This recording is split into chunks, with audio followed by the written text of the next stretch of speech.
Hello, नमस्कार।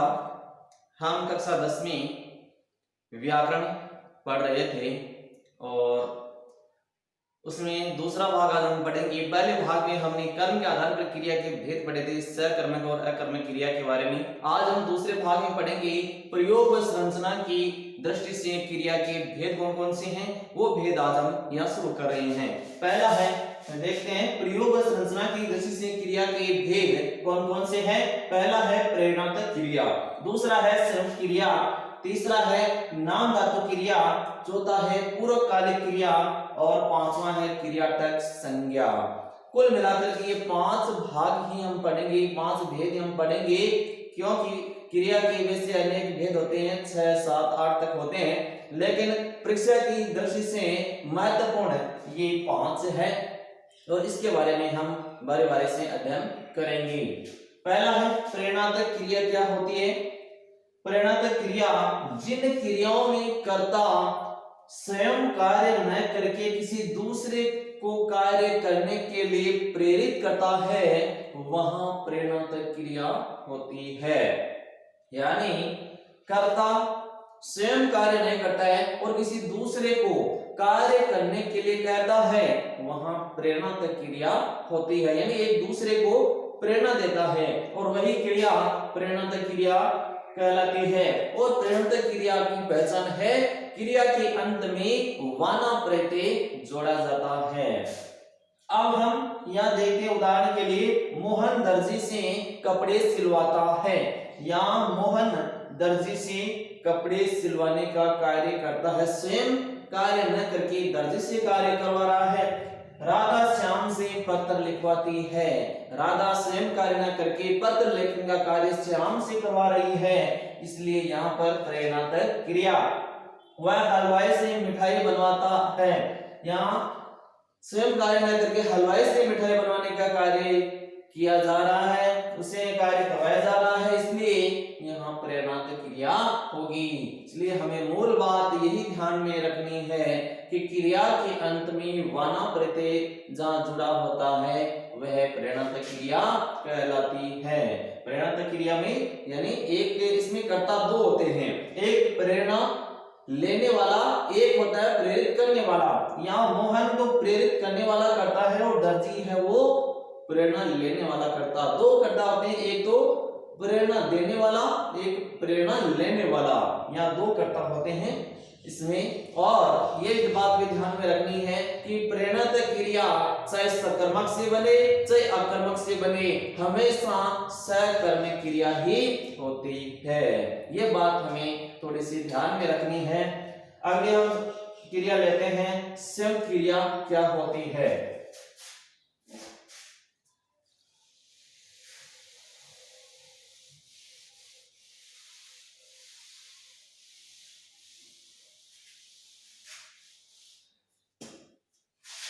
संयुक्त क्रिया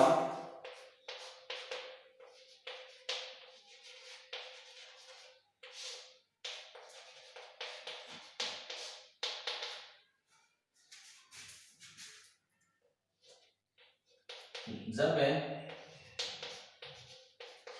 2 क्रियाओं की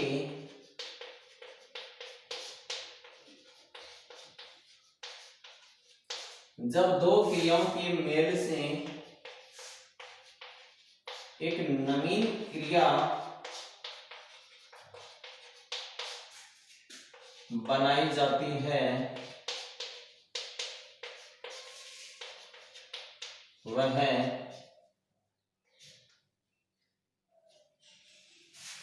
संयुक्त क्रिया कहलाती है।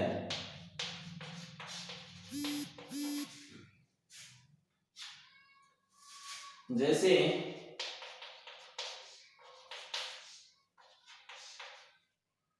उसकी आंखें भर आई। दूसरा लेते हैं, मैं पढ़ चुका हूं। जब दो क्रियाओं के योग से नवीन क्रिया बनाई जाती है। देखते हैं यहां पर आंखें करता भरना, आंखें भरना और है आंखें भरना यानी आंसू आना। यहाँ भरना शब्द मुख्य क्रिया है, लेकिन ये आई शब्द इसके सहायता कर रही है, तो दोनों को मिला करके हम इसे संयुक्त क्रिया कहेंगे। यहाँ पढ़ना मुख्य क्रिया है, लेकिन चुका हूं ये किसी के साथ में जुड़ चुकी है, तो इन सबको मिला करके एक संयुक्त क्रिया बनती है, यानी इन सबको मिला करके संयुक्त क्रिया बनती है। अब संयुक्त क्रिया के भी दो भेद होते हैं, कौन कौन से हैं वो मुख्य दो भेद हम लिखेंगे।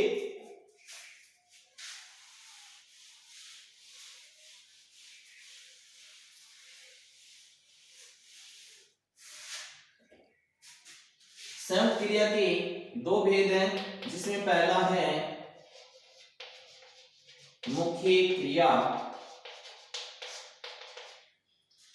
और दूसरा है सहायक क्रिया। मुख्य क्रिया में मेन वर्ब और इंग्लिश में कहते हैं इसको मेन वर्ब और हेल्पिंग वर्ब, यानी मुख्य क्रिया और सहायक क्रिया। मुख्य क्रिया में हम देखते हैं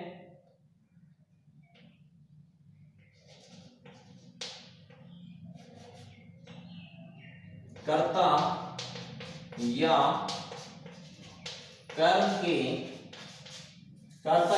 के मुख्य क्रियाकलाप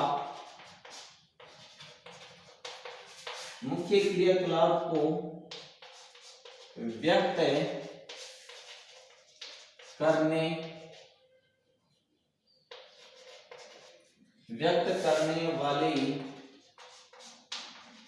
क्रिया मुख्य क्रिया कहलाती है। कर्ता या कर्म की मुख्य क्रियाकलाप को व्यक्त करने वाली क्रिया मुख्य क्रिया कहलाती है, यानी जिसका सीधा संबंध मुख्य क्रिया से है और उसी क्रिया पर सब कुछ निर्भर करता है, वही मुख्य क्रिया कहलाती है। उदाहरण के लिए लेते हैं हम, जैसे वह सो रहा है,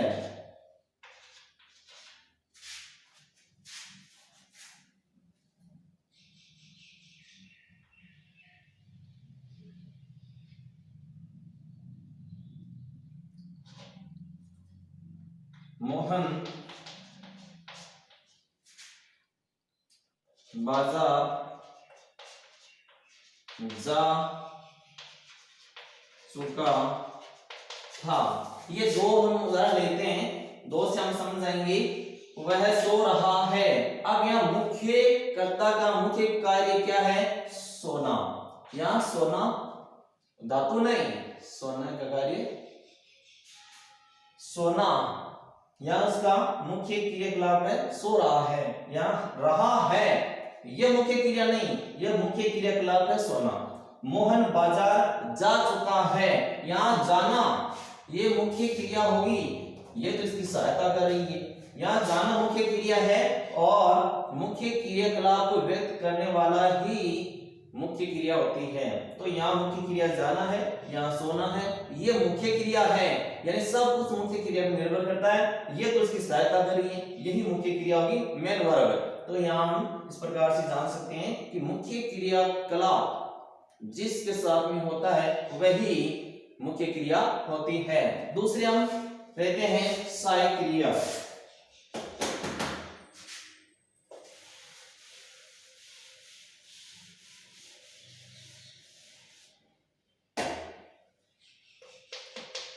सहायक क्रिया का दूसरा भेद है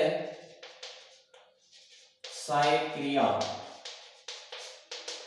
इंग्लिश में इसे हेल्पिंग वर्ब कहते हैं। वाक्य में मुख्य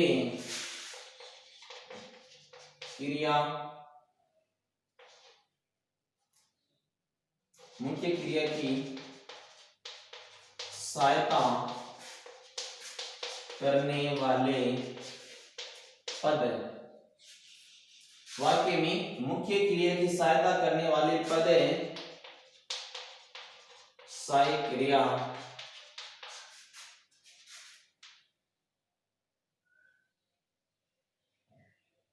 कहलाते हैं। या वाक्य में काल का बोध कराने वाले पद सहायक क्रिया है। अब हम ये देखेंगे वाक्य में मुख्य क्रिया की सहायता करने वाले पद सहायक क्रिया कहलाते हैं, या वाक्य में कार्य का बोध कराने वाले पद सहायक क्रिया हैं। जैसे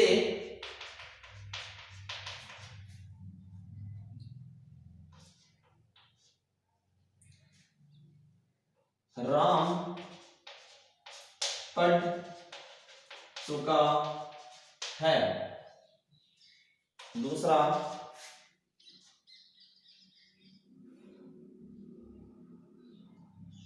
मैं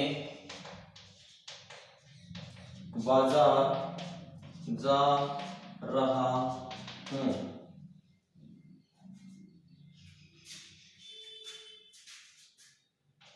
राधा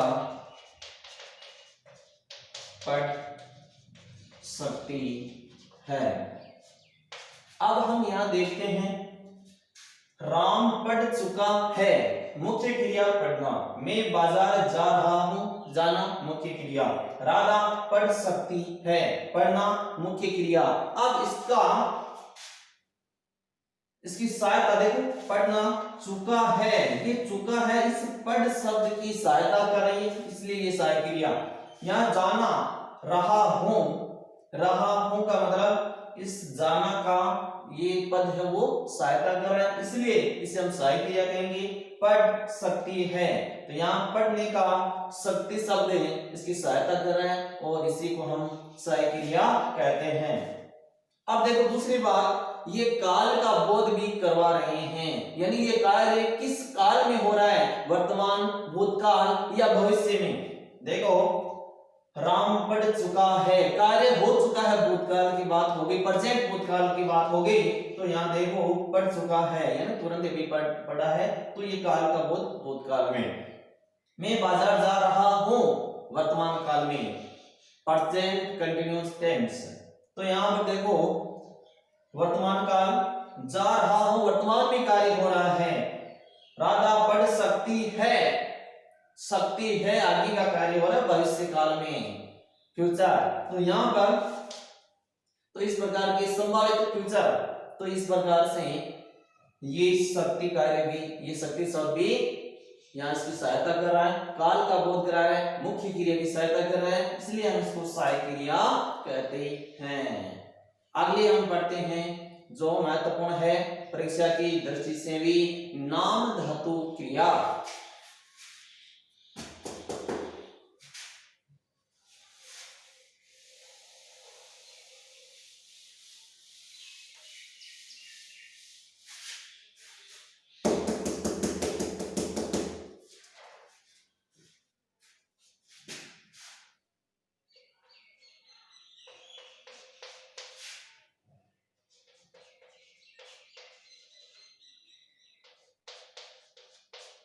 नाम धातु क्रिया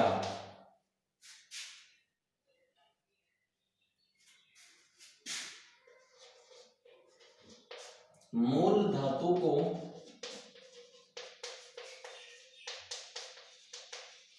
छोड़कर अन्य शब्दों जिसमें संज्ञा, सर्वनाम,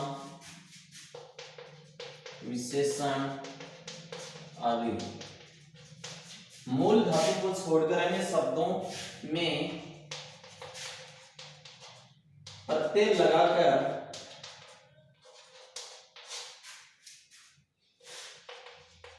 बनाई जाने वाली क्रिया नाम धातु क्रिया कहलाती है। ये थोड़ी सी महत्वपूर्ण है और इसको थोड़ा सा ध्यान से समझना भी है। मूल धातु को छोड़कर क्रिया बनती है मूल धातु से, जिसमें ना प्रत्यय जोड़ते ही धातु की पहचान हो जाती है। अब मूल धातु को छोड़कर अन्य शब्द जैसे संज्ञा है, सर्वनाम है, विशेषण है या अनुकरण से बनता है या अन्य शब्दों से। तो देखो यहां पर उदाहरण के लिए हम लेते हैं, जैसे नंबर 1, जमींदार ने किसान की जमीन हथिया ली। दूसरा लेते हैं,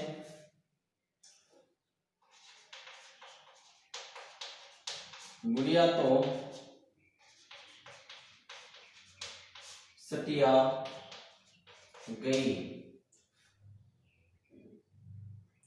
तीसरा लेते हैं,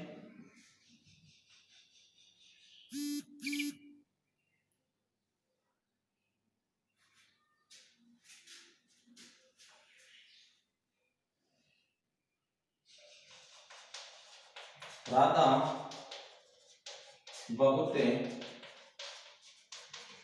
बतियाती है।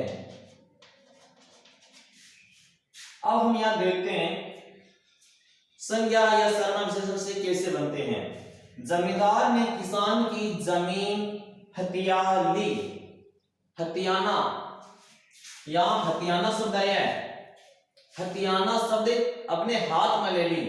हथिया का शब्द, हथिया शब्द हाथ से बना है और हाथ शब्द क्रिया नहीं है, धातु नहीं है, सॉरी धातु नहीं है, क्योंकि धातु में ना प्रत्यय जोड़ने से उसकी पहचान होती है। अब हाथ शब्द में ना प्रत्यय जोड़ेंगे तो धातु कहां से बनेगी। तो यहां देखो हाथ शब्द संज्ञा है और संज्ञा शब्द से याना प्रत्यय जोड़ करके हथियाना शब्द यहां से बनाया है, इसलिए नाम धातु क्रिया होगी। गुड़िया तो सटिया गई। ये क्या सटिया, सटियाना। सटियाना का मतलब होता है 60 वर्ष से ऊपर हो जाना। अब 60 वर्ष से ऊपर हो जाते हैं उसको गुड़िया कहते हैं। गुड़िया कहना शुरू कर देते हैं, कई लोग है कहना शुरू कर देते हैं, हम तो नहीं कहते हैं लेकिन कोई तो कहते होंगे ना, ए गुड़िया। तो इस प्रकार से 60 वर्ष से ऊपर होते ही उसको हम गुड़िया कहना शुरू कर देते हैं। तो ये सटियाना 60 शब्द से बना है और 60 शब्द क्या है, ये है विशेषण। संज्ञा, ये संख्या से संबंधित जो शब्द होते हैं वो होते हैं विशेषण, जिसमें इसका ये संख्यावाचक विशेषण जिसका भेद है उसमें 60 शब्द है।